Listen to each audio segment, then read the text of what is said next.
Hello! എല്ലാർക്കും സുഖാണല്ലോ. അപ്പം ഞാനിന്ന് രാവിലത്തെ പണികളും കുളിയൊക്കെ കഴിഞ്ഞിട്ട് ഞാനൊരു ചുരിദാർ ബിറ്റ് ഉണ്ടായിരുന്നു. ഏകദേശം 1 വർഷത്തോളായി ഇതിന്റെ കയ്യില് കിട്ടിയിട്ട്. വെട്ടി വെച്ചിട്ടും കുറേ നാളായിട്ടുണ്ട്. അപ്പൊ ഏതായാലും ഇന്ന് അതങ്ങട് അടിക്കാന്ന് വിചാരിച്ചു. അപ്പൊ ഇത് അടിക്കുന്ന വെട്ടി വെക്കുന്ന സമയത്ത് ഞാന് വീഡിയോ ഒന്നും എടുത്തിട്ടുണ്ടായിരുന്നില്ല. അപ്പൊ ചുരിദാർ തയ്ക്കണത് മാത്രല്ല, ഇന്ന് ഞാൻ ഊണിന് ഒരു സ്പെഷ്യൽ കൂൺ തോരനും ഉണ്ടാക്കണുണ്ട്. സൂപ്പർ ടേസ്റ്റാണ്. അപ്പൊ നമുക്ക് ആദ്യം ചുരിദാർ തയ്ക്കാം. അപ്പൊ തയ്യലിനെ കുറിച്ചിട്ട് എബിസിഡി ഒന്നും എനിക്കറിയൊന്നുല്ല. ഞാന് ഇപ്പൊ അടുത്തൊരു വീഡിയോ കണ്ടിട്ടുണ്ടായിരുന്നു. സിമ്പിൾ ആയിട്ട് ചുരിദാർ തയ്ക്കാംന്ന് പറഞ്ഞിട്ട്. അപ്പൊ അത് കണ്ടിട്ട് പഠിച്ചിട്ട് ഇതിപ്പോ രണ്ടാമത്തെ ചുരിദാറാണ് ഞാൻ തയ്ക്കാൻ പോണത്. ഞാനെങ്ങനെ ചുരിദാർ തയ്ക്കാന്നുള്ളത് ഞാൻ വേറൊരു തുണിയിൽ കാണിച്ചു തരാം. അപ്പൊ ഇതുപോലെ ഇതൊരു സാരിയുടെ പീസാണ്. അത് ഞാനിങ്ങനെ രണ്ടാക്കിയിട്ട് മടക്കിയിട്ട് പിന്നെ ഒന്നും കൂടി നമ്മള് മടക്കുമല്ലോ ഇങ്ങനെ. അതുപോലെ മടക്കി വെച്ചതിന് ശേഷം ഞാനിതാ ഒരു അളവ് ചുരിദാറിന്റെ കയ്യ് രണ്ടും ഇങ്ങനെ ഉള്ളിലേക്ക് മടക്കും. 2 കൈയും ഇങ്ങനെ ഉള്ളിലേക്ക് മടക്കി വെച്ചതിന് ശേഷം ഈ പീസില് കറക്റ്റ് ആയിട്ട് ലെവൽ ചെയ്തിട്ട് ഇങ്ങനെ ഇതുപോലെ വെച്ച് കൊടുക്കുക. എന്നിട്ട് തുണിയിൽ വരയ്ക്കുന്ന ചോക്കപ്പോ ഇവിടെ എവിടെയോ ഉണ്ടായിരുന്നു. ദേവൂട്ടി എടുത്ത് കളിച്ചെന്നാ തോന്നുന്നത്. അപ്പൊ ഞാനൊരു ക്രയോൺ കിട്ടിയിട്ടുണ്ട്. അപ്പൊ ക്രയോൺ വെച്ചിട്ട് ആണ് ഞാൻ വരയ്ക്കാൻ പോണത്.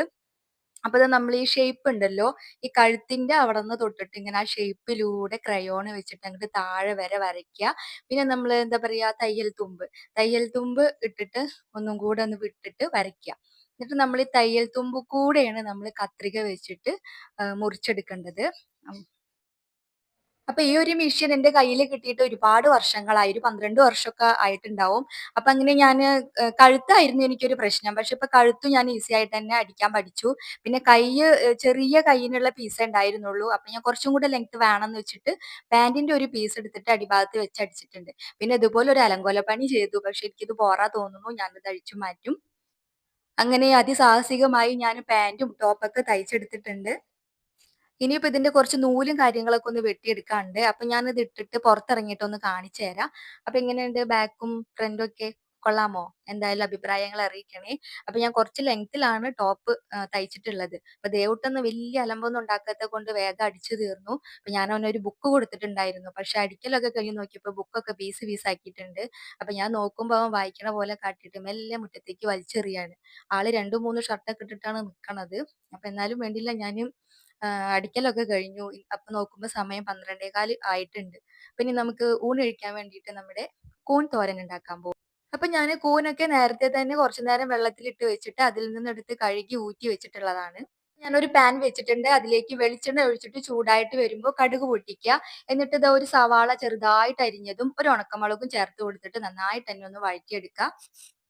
എന്നിട്ട് ഇതിലേക്ക് കൂനിട്ട് കൊടുക്കാം. എന്നിട്ട് ഇത്തിരി ഉപ്പും ഇട്ടിട്ട് ഇളക്കിയിട്ട് നമുക്കൊന്ന് വെള്ളം ഒഴിക്കാതെ അടച്ചു വെച്ചിട്ട് വേവിക്കാം. ആ സമയം കൊണ്ട് നമുക്കിതാ കുറച്ച് തേങ്ങ ചിരകിയതുണ്ട്, ജീരകം, മഞ്ഞൾപ്പൊടി, ചെറിയ ഉള്ളി, വെളുത്തുള്ളി, ചെറിയൊരു കഷ്ണം ഇഞ്ചി, പച്ചമുളക്, കറിവേപ്പിന്റെ ഇല ഇത്രയും ചേർത്തിട്ട് നമുക്കൊന്ന് ചതച്ചെടുക്കാം. എന്നിട്ട് ഒരു 1/4 വേവാവുന്ന സമയത്ത് നമുക്ക് ഈ അരപ്പുണ്ടല്ലോ, അരപ്പല്ല ചതച്ചത്, നമുക്ക് ചേർത്ത് കൊടുക്കാം. അപ്പൊ ഇളക്കരുത്. ചേർത്ത് കൊടുത്തിട്ട് നമുക്കൊന്ന് മൂടി വെക്കാം. 2 മിനിറ്റ് കഴിഞ്ഞതിന് ശേഷം നമുക്കൊന്ന് ഇളക്കി കൊടുക്കാം.